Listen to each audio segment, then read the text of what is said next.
अगर कोई हमारे हाथ से हमारी उंगलियां काटने की कोशिश करे या हमारी भुजाओं से हमारी हथेली काटने की कोशिश करे तो किस तरह का कष्ट होगा आपको।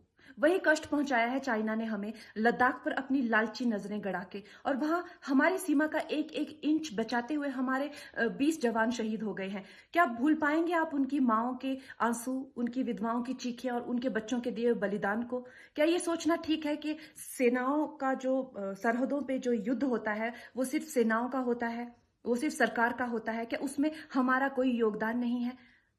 क्या हम भूल गए वो वक्त जब महात्मा गांधी जी ने कहा था अगर अंग्रेजों की रीढ़ तोड़नी है भारत में तो उनके बनाए हुए हर उत्पादन का बहिष्कार करना पड़ेगा?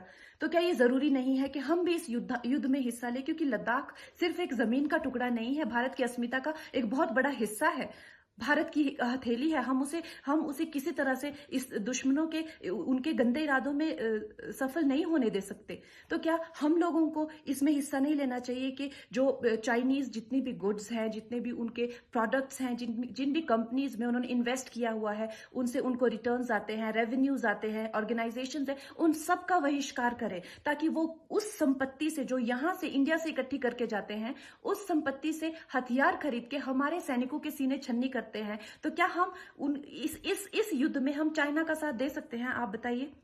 ये क्या हमारा कर्तव्य नहीं है कि हम अपनी सेनाओं का और अपने सरकार का साथ दें? तो हमें प्रतिज्ञा लेते हैं कि हम आत्मनिर्भर बनेंगे और चाइनीज गुड्स को बिल्कुल बॉयकॉट करेंगे और इस युद्ध में हिस्सा लेके भारत को जिताएंगे। जय हिंद।